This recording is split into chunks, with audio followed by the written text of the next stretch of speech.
outstanding. What God's doing with your physical, that earthen vessel. Fantastic. Make you more effective for Him.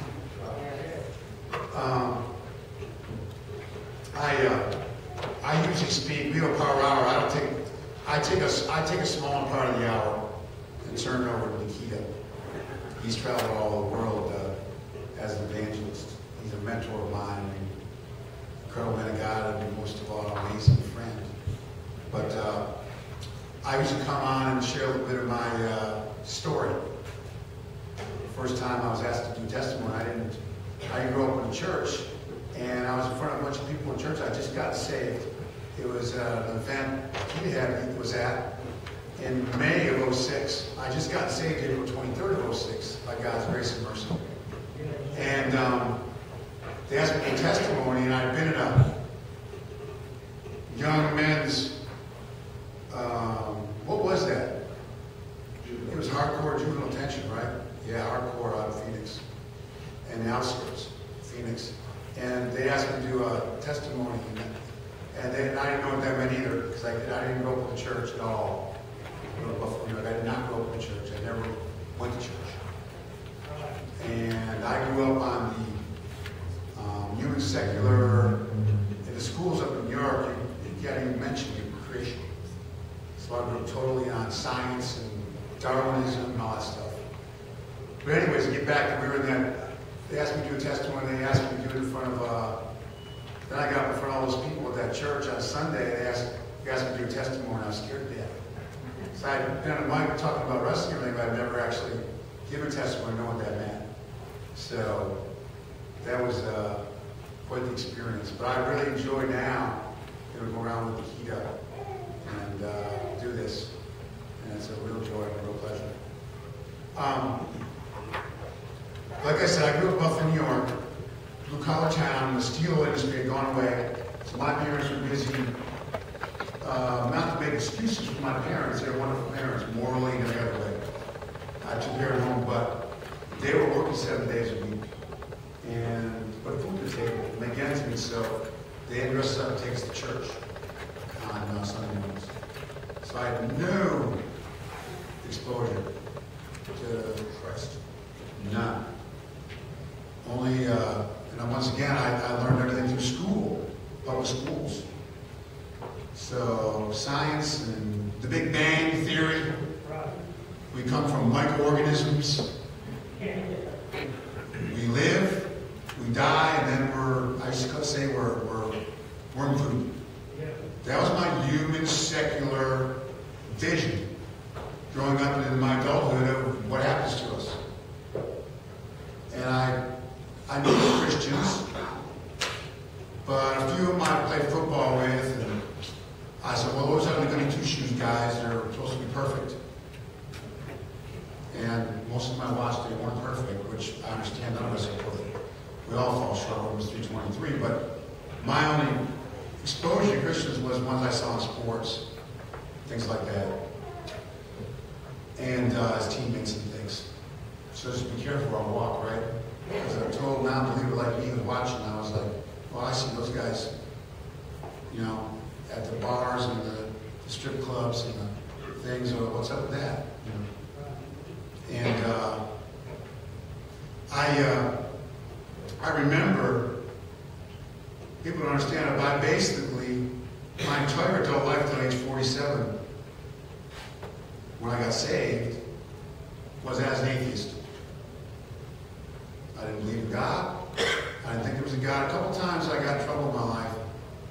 I thought maybe if there is a God, if I do maybe some good things, because I was struggling, maybe if I do something good, I'll get something good back, or make things a little smoother. So I could volunteer to make a wish or something when I was out during my pro wrestling career. Maybe that made me feel better. I thought maybe if there is a God, which I doubted, or didn't think there was most of my life, I thought maybe, and this is the God that all those Christians talk about, why wouldn't I get in if I do more good stuff than bad stuff, or get into the good works? Versus, can we earn our way to heaven? No. It's already been done at the cross. You know what I mean? Ephesians 2:8-9. so we can never boast upon it. It's already been done. It's been completed at the cross. Now, of course, I have no understanding of that. Through God's glasses, now I have a little glimpse of that and understanding. So that kind of lays the table for you where I was at the first 47 years of my life. You know, in the Bible here, I now realize that God is the architect. He's the creator of all things. And this is the blueprint right here. There's story after story now that I'm in this about from the beginning of time. Example after example of people who are either godless or stray from God and what happens in their lives. What an incredible...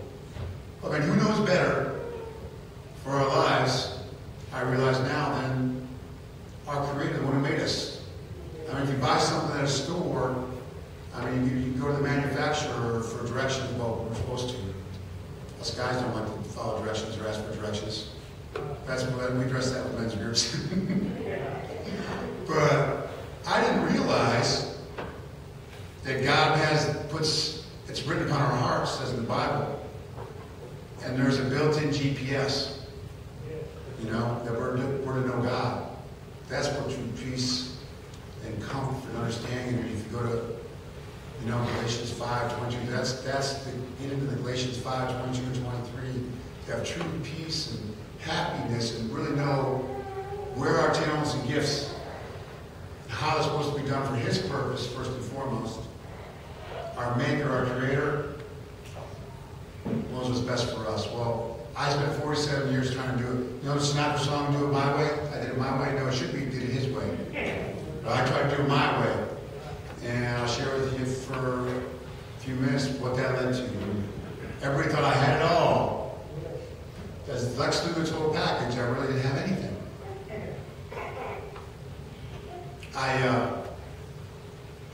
There's a verse in the Bible, it's in a couple of places, Mark 8, verse 36, I believe. And it says, what shall it profit a man to gain the entire world but lose his soul? That sums up my chase, meaning my human secular chase. Psychologists call it impact bias. They have an explanation for everything. So everything we chase in life, money, power, fame, sex, all these things we go in that we get out and have to chase for, we always think that when we get it, we're going to be so happy. I know we're missing the biggest piece of all. The most important piece of our relation to God. So we chase it. We go out there, man, we chase it. And man, did I chase it. In the book of Ecclesiastes, Solomon, the wisest of the wise, calls it chasing the wind.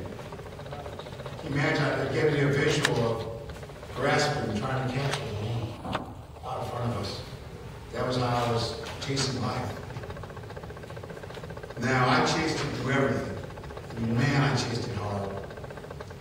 First was the wealth building.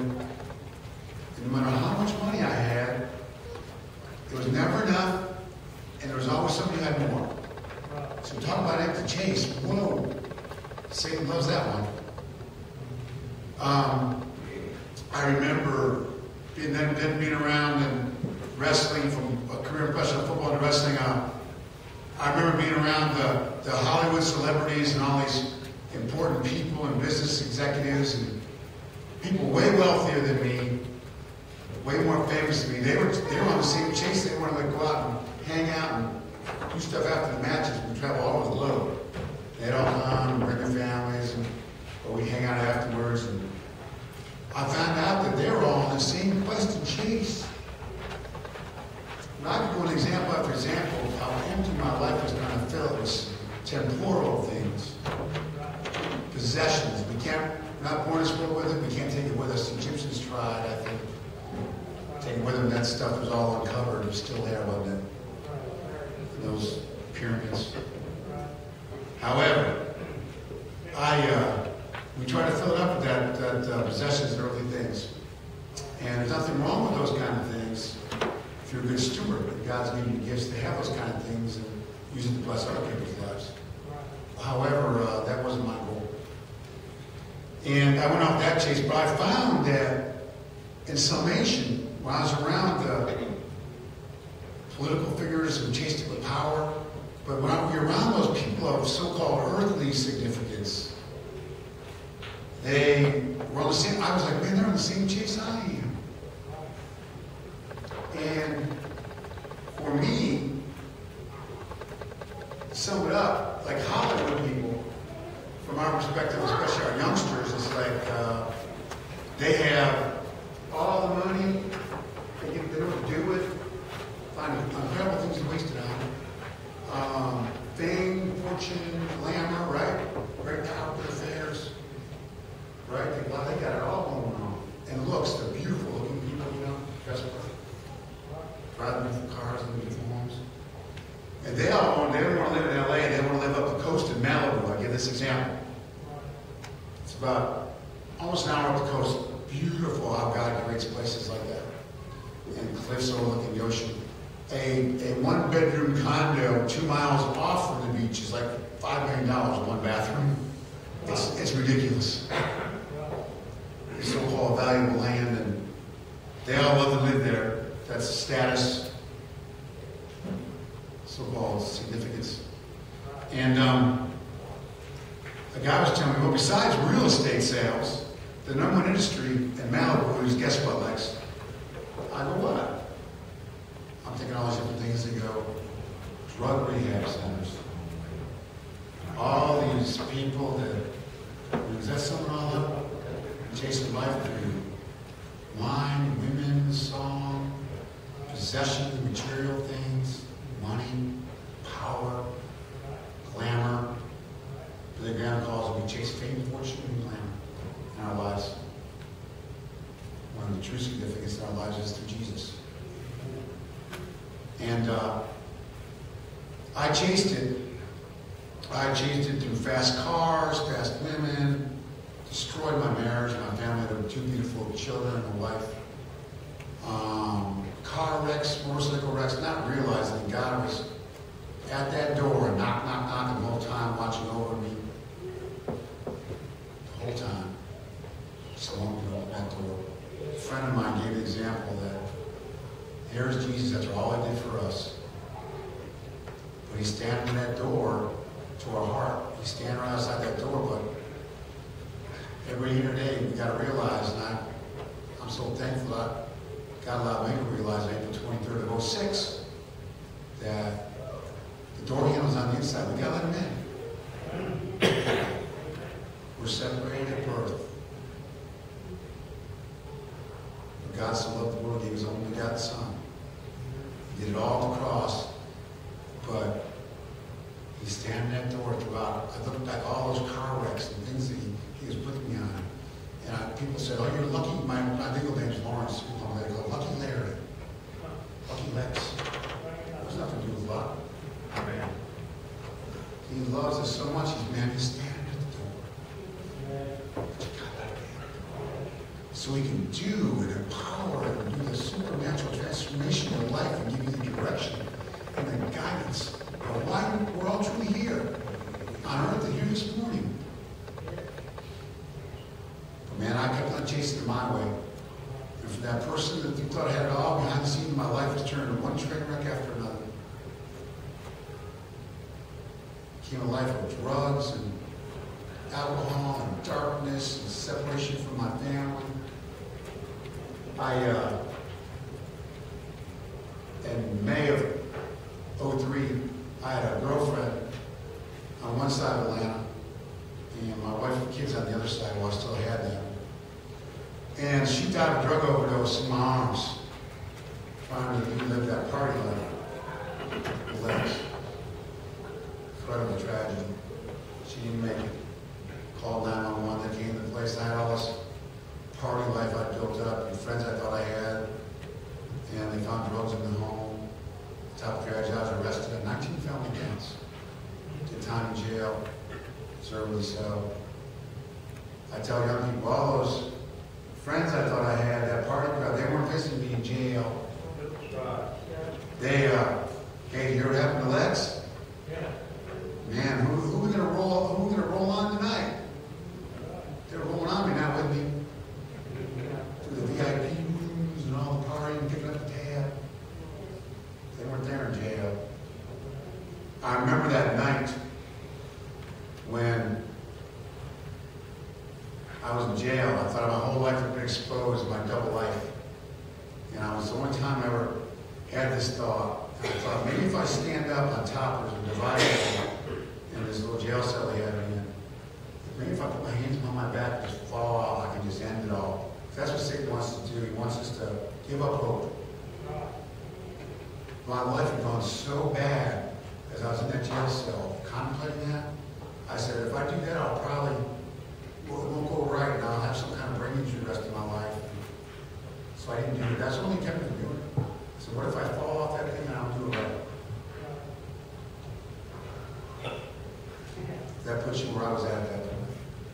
But God, by His loving grace and mercy, I was in and out of jail, point of death. How many times? There's going to be no dead wrestler found in a hotel room.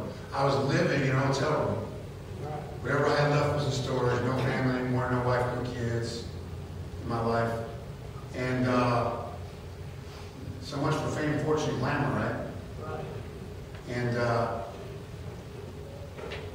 I had a dream that ran me to the bottom the first time in my life in the room that scared me so much. I dreamed my own death. It was so real. I know I overdosed in that hotel room that day. But it scared me so much. I ran to the bottom of the room, but I went to the genealogy in Genesis. Abraham, Isaac, Jacob, Joseph, and it was in King James, I understand, so I threw it against the wall. This can't be it. So I went a few more months and tried to, the last thing standing between me and that bloodstained cross was pride, self-reliance. I still thought I could pull it together one more time. My body was starting to break down, and I could go ahead and have one more big run of wrestling and put it all back together. Lex Luger package. Well, God had a different plan. I went to do the big comeback, all pumped up on the iron and lifting weights, and I went to do my debut in Canada and got arrested at the border. I didn't have a judge's signature because obviously, as you know, I was on probation out of jail. So they arrested me, strip searched me in Canada, sent me to Minneapolis, pulled me off a plane, cuffed me, carried me downstairs in front of the plane load of people in December of 2005. I went to jail again, this time for 4 months. It was the last time I've been in jail. Oh, God will put people in our lives. He put a guy named Steve Baskin, a pastor of mine. Now, James, the jail chaplain in my life. When I got out of jail, he pursued me. He wanted to say, he said he wanted to work about. I didn't train people back then. I still care less. Self-centered, not Christ-centered. He found me come out of a gym with my drug dealer. I was going back to the same old life. I feel in my heart of hearts I wouldn't be here in front of you today. I'm a living, breathing miracle of God before you right now. And God put into my life that persistent person. And I was hanging out with him. He came in the gym every morning. And he couldn't come back. I thought I'd make him so sore he'd never come back. Man, I made a joke with the guy in my gym when I met him, a drug dealer, a friend of mine, so-called friend. And I couldn't chase him off. Started hanging out together, and he had these traps. I usually have one on my Bible here. What was it? I didn't realize what they were. It's the exact same trap. It just didn't have my picture on the back, but plan of salvation. I didn't have any clue what that meant. But when he stopped at like a gas stop store, I pulled that out. And he had all kinds of stuff in the car. If I pull it in the car, I read it. Well, he finally talked me into going to a service. He knew Sunday morning would overwhelm me because I'd never been to church, listened to a sermon in my life. So at age 47, on April 16th, I went to my first, I was late for service, I almost did. I stood outside the door, my door in the hand almost for 10 minutes before I went in. And Dr. Marlon Frady, a very old mentor of mine, God's put in my life, Gave a message on Matthew 7:24 at the end of the Sermon on the Mount. God tells us how to live our lives. Jesus, God in the flesh, Emmanuel, God with us. At the end he says, therefore, like sums up the whole Sermon on the Mount. He preached on these one verse basically and a couple afterwards. It says, therefore, whosoever heareth these sayings of mine and doeth them, I liken unto a wise man who builds his house upon the rock. And he went on to explain that verse. And everyone that heareth these sayings of mine and doeth them, not shall be likened unto a foolish man who builds his house upon the sand. And this right here, let's say this is the rock. I spent my entire 47 years of my life building all that stuff upon the sand. I thought I was the only one in that church. As Dr. Martin Frady spoke to me, sitting right towards the back, I thought it was God speaking to me. Talk about seed sown. All that stuff you see in my life was built upon this. I was like, man, it was all built upon the sand. It wasn't built upon the rock, Jesus. God. So I'm like, whoa. Man, you didn't know I was coming here tonight. That was my life. That big pursuit. I was like, wow. Then it says, and the rains descended, and the floods came, and the winds blew and beat upon that house, and it fell, and great was the fall. Whoa. I was on the sand, all that stuff, the mansions, and cars, and trinkets, and baubles, all of it, built upon the sand. It's all just disappearing.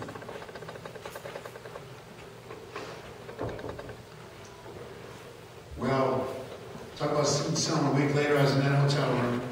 Same one I overdosed on. Had that dream. Same couch. Stuff had been storage while I was in jail. I pulled out that track and asked Pastor Steve what it was all about. He stood up. I stood up. And he explained it to me. And I didn't really understand it, but we got down on our knees. And when we got down on our knees,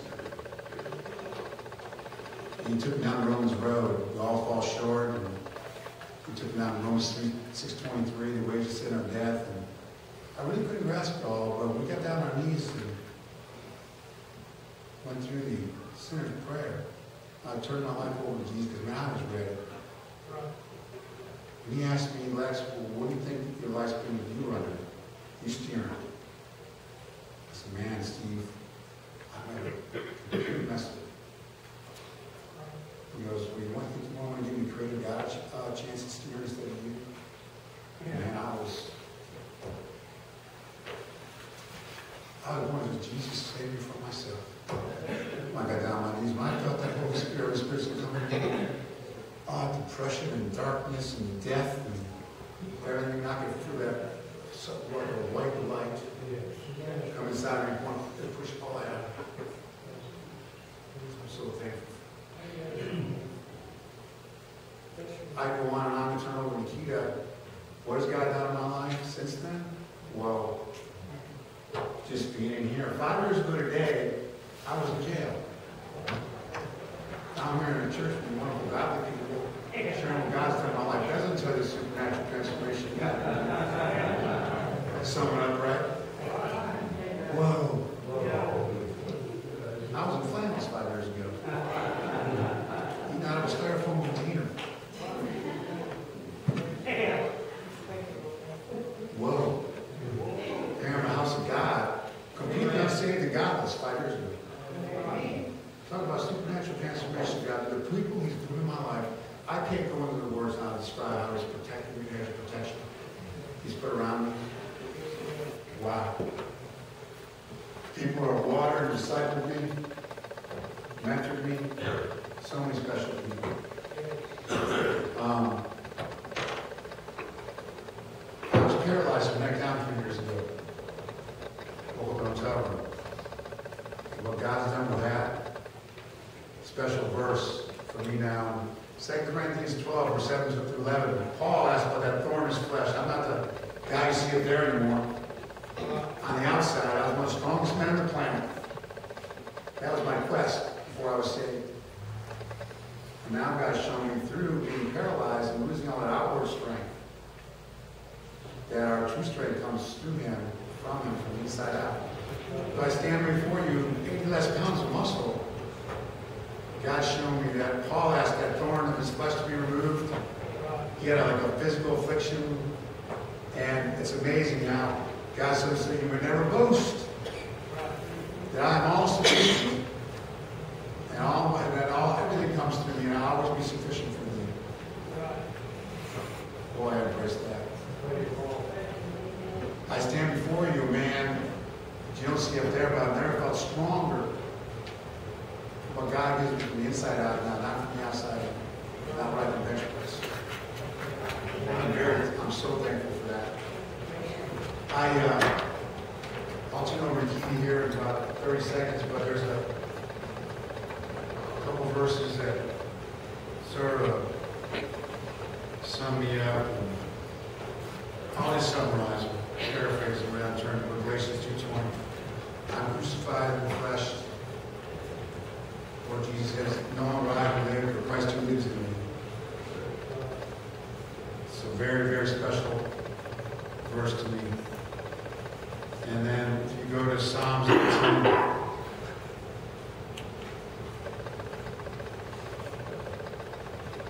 I'll finish with that. That talks about the summation of my life of being on the sand. It's one of those verses that refer to rock throughout the Bible, but Psalm 118, verse 1 and 2. I will love thee, O Lord, my strength. The Lord is my rock, and my fortress and my deliverer, my God and my strength, and in whom I will trust, my buckler, and the horn of my salvation, my high tower. I will call upon the Lord, who is worthy to be praised. So shall I be saved from my enemies. Wow. Praise God for saving me from myself and planting living water next to the river, Jeremiah 17:7, and putting all these people, wonderful people in my life. I'm so thankful for placing upon the rock as our Lord and our Savior, Jesus Christ. Thank you for having me this morning. I'm going to introduce you now to a guy who I battled in a cage, but now he's an incredible man of God. He's a mentor of mine. He waters me, disciples me. No further ado, Russian Nightmare to keep